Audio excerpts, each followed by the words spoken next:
Hello my dear students, welcome back at our YouTube channel Nartan coaching classes. So guys, कैसा गया आप लोगों का पेपर आज का एसएससी का?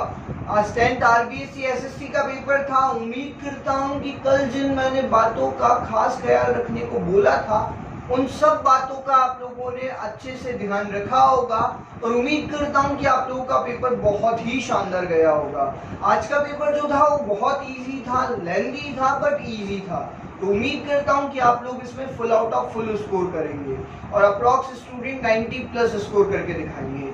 तो चलिए गाइस, जैसा कि आप जानते हैं कि कल आपका मैथ्स का पेपर है और आज मैं उन बातों की बात करूंगा जो आपको मैथ्स की तैयारी के वक्त और मैथ्स का एग्जाम देते वक्त ध्यान रखनी है। तो चलिए फिर शुरू करते हैं। तो देखिए गाइस, सबसे पहले मैं बात करूंगा मैथ्स की तैयारी के दिन, यानी कि आज के दिन आपको किन खास बातों का ध्यान रखना है। नंबर फर्स्ट, आज सबसे पहले एक चीज का आपको ध्यान रखना है, वो है कि आप लोगों को हर एक क्वेश्चन अपने हाथों से सॉल्व नहीं करना है। यानी कि ऐसा नहीं करना है कि जो क्वेश्चन आपको आते हैं वो भी आप सॉल्व कर रहे हैं। नहीं जी, उतना टाइम ही नहीं बचा आपके पास में कि आप वो क्वेश्चन भी सॉल्व करो जो आपको आते हैं। प्रैक्टिस करने के लिए कई स्टूडेंट्स को मैंने देखा है, वो करते क्या है कि जो उनको आता है वो भी वो सॉल्व कर रहे हैं, ये देखना चाह रहे हैं कि भैया ये आता है। हालांकि मैं आपको ये चीज नहीं कह रहा कि आपको थोड़ा बहुत डाउट है तो आप डेफिनेटली सॉल्व करो, लेकिन अगर आपको ये लगता है किसी क्वेश्चन का कि आपको वो क्वेश्चन 200% आता है, अगर आपको कोई रात को भी उठा के वो क्वेश्चन करवा ले तो आप वो क्वेश्चन कर सकते हो, तो उस क्वेश्चन को सॉल्व करने की कोई जरूरत ही नहीं है आज के दिन स्पेशली, क्योंकि आज इतना टाइम है ही नहीं ना हमारे पास कि हम हर एक क्वेश्चन सॉल्व कर पाए जो हमें 200% आता हो। तो आज के दिन सॉल्व उन्हीं क्वेश्चन को करना है जो आपको डाउट हो या फिर आते ही नहीं, उन क्वेश्चंस को आपको सॉल्व करना है। हाँ, एक चीज का स्पेशली ध्यान रखना है आप लोगों को कि जो 200% आते हैं उनको छोड़ना नहीं है, उनको वर्बली आपको क्या कर लेना है, वर्बली पर देख लेना है कि ऐसे ऐसे ही क्वेश्चन होता है, ताकि बहुत पहले का भी अगर क्वेश्चन किया हुआ हो आपका तो वो रिकॉल हो जाए, रिवाइज हो जाए। क्लियर है गाइस? तो उम्मीद करता हूँ कि आप इस बात का ध्यान रखेंगे। नंबर फर्स्ट, वापस रिपीट कर रहा हूँ कि आज आपको 200% कंफर्म होने वाले क्वेश्चंस को अपने हाथों से सॉल्व नहीं करना है, वर्बली उसको चेकआउट कर लेना है। नंबर सेकंड, आप लोगों को एक चीज का खास ख्याल रखना है कि जो आपको कॉन्सेप्ट आता ही नहीं हो, मान लीजिए आपने पहले से ट्राई किया था, पूरे साल भर ट्राई किया, 3 महीने ट्राई किया, आपको कोई कॉन्सेप्ट आ ही नहीं रहा, तो उसमें ज्यादा दिमाग नहीं लगाना है।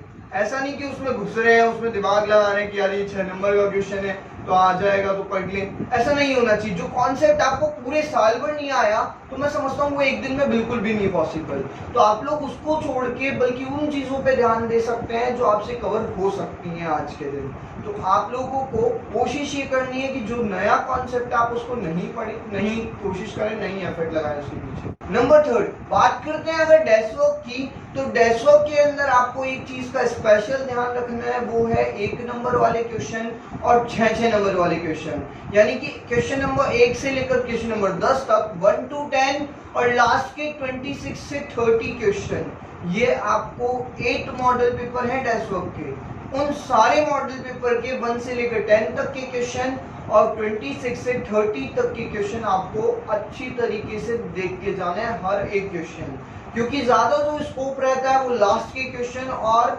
बीच स्टार्टिंग वाले क्वेश्चन जो कि 1-1 नंबर के हैं उन पे ज्यादा आपको फोकस करना है आज के दिन।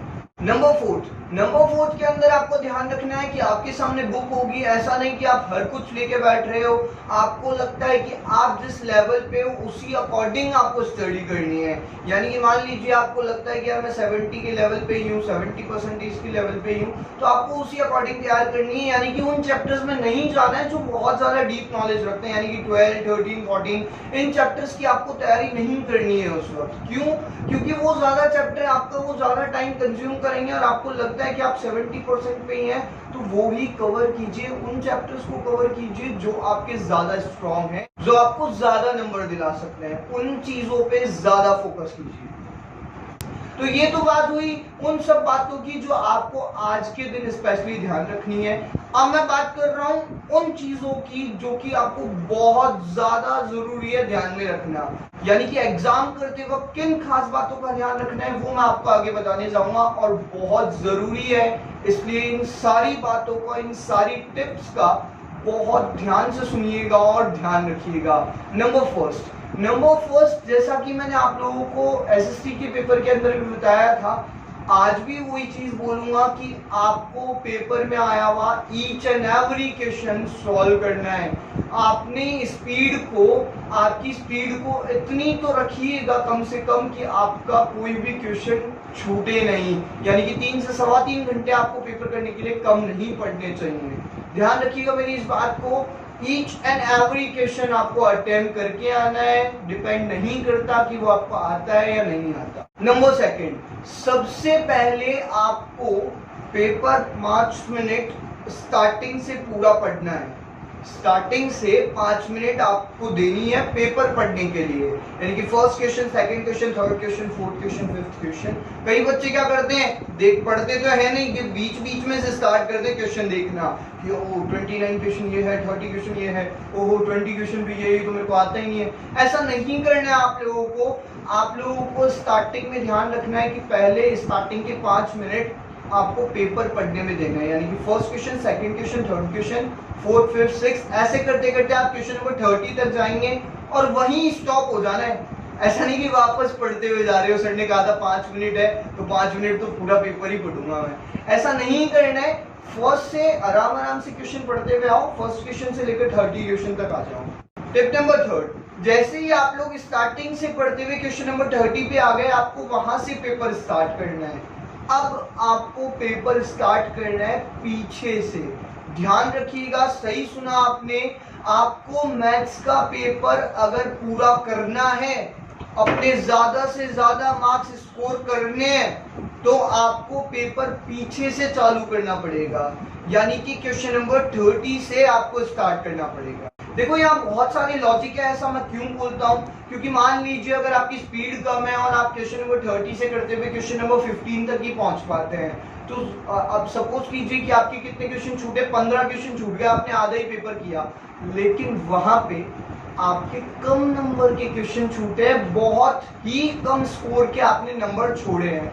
1 से 10 नंबर, एक नंबर के क्वेश्चन होते हैं और 11 से 15 2 नंबर के क्वेश्चन, तो टोटल मिला के आपने 80 नंबर में से 20 नंबर का पेपर छोड़ा है। यानी कि मैटर ये करता है, आपने 80 में से 60 का तो कवर कर लिया ना, 60 आउट ऑफ 80 आपने मैटर कवर कर लिया, वो भी तब जब आपका पेपर छूट गया था। और एग्जामिनर को भी अच्छा इंपैक्ट पड़ता है इस चीज से कि आपने क्वेश्चन नंबर 30 से स्टार्ट किया है। उसको लगता है कि बच्चे को अगर क्वेश्चन आते हैं, एंडिंग के क्वेश्चन आते हैं, तो बच्चा होशियार है, इंटेलिजेंट है, उसका वैसे ही इंप्रेशन बन जाता है और वो उसी रिदम में कॉपी चेक करता हुआ चलेगा फिर।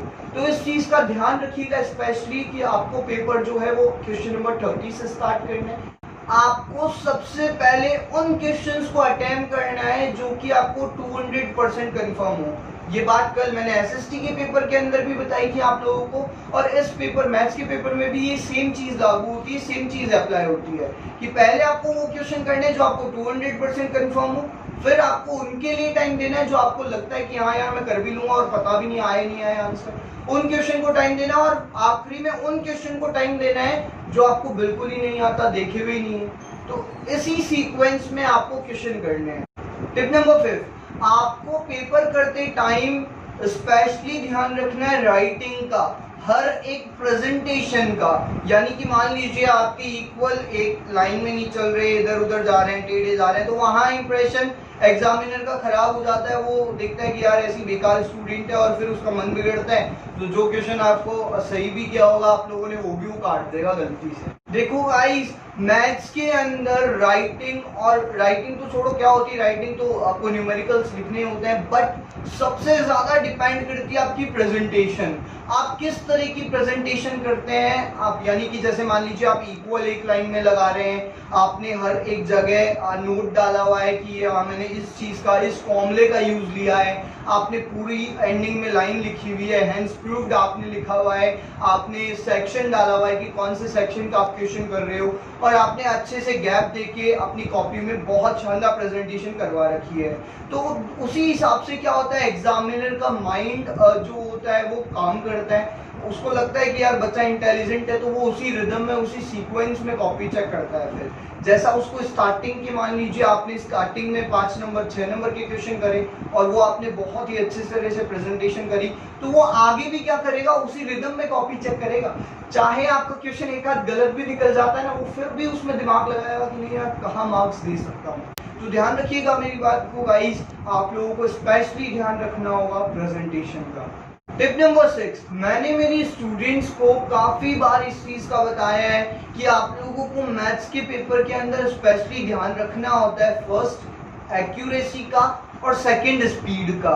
जब आप एक्यूरेसी और स्पीड दोनों के साथ काम करते हैं तो आपके 100 आउट ऑफ 100 नंबर आने के चांसेस 101% होते हैं। स्पीड और एक्यूरेसी दोनों चीज का ध्यान रखते हुए आप लोगों को पेपर जो है वो जल्दी से जल्दी कवर करना है। और जैसे ही आपका पेपर कवर हो जाए, आप सबसे पहले रीचेक करेंगे अपने पेपर को। आपको बैक नहीं जाना है हाथ पे हाथ धर के कि भैया अब तो हमारा पेपर कंप्लीट हो गया और बताने नहीं लग जाना है लोगों को।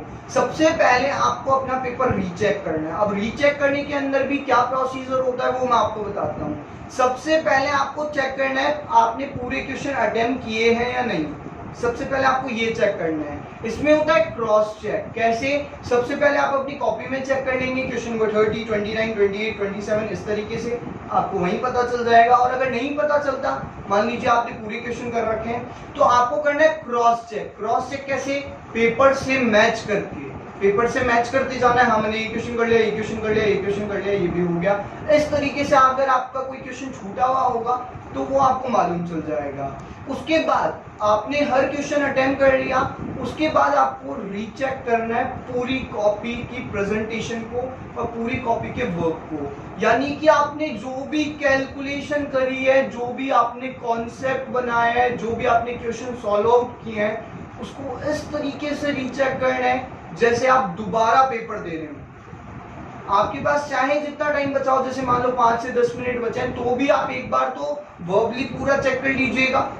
वर्बली पूरा आप चेक कर लीजिए, क्योंकि उस टाइम इतना टाइम नहीं होता कि हम इतनी डिटेल से चेक कर पाए। लेकिन हाँ, अगर मान लो आपके पास हाफ एन आवर बचा है अभी भी, या 30 मिनट्स है, 25 मिनट्स है, 20 मिनट्स है, तो आप एक काम कर सकते हैं कि अपने पेपर को उसी तरीके से रीचेक करो जैसे आप पेपर आप दोबारा दे रहे हो। टिप नंबर 6, इसके अंदर आपको एक खास बात का ध्यान रखना है कि अगर आपको एक क्वेश्चन जो है वो अगर 1% भी आता है, मान लीजिए आपको 1% भी याद है, तो वो आपको खुद ही करना है, किसी से पूछ के, किसी के बहकावे में आके वो नहीं करके आना है। आपको अगर 1% भी ऐसा है ना, आपको लग रहा है कि यार मैं कर सकता हूँ उस क्वेश्चन को, तो उस क्वेश्चन को जरूर सॉल्व करके आओ।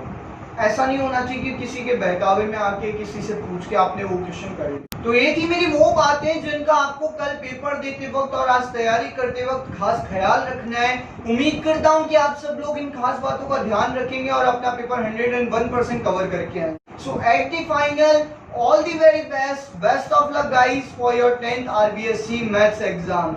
उम्मीद करता हूँ कि आप सब लोग अपना पेपर बहुत ही शानदार तरीके से करके आएंगे।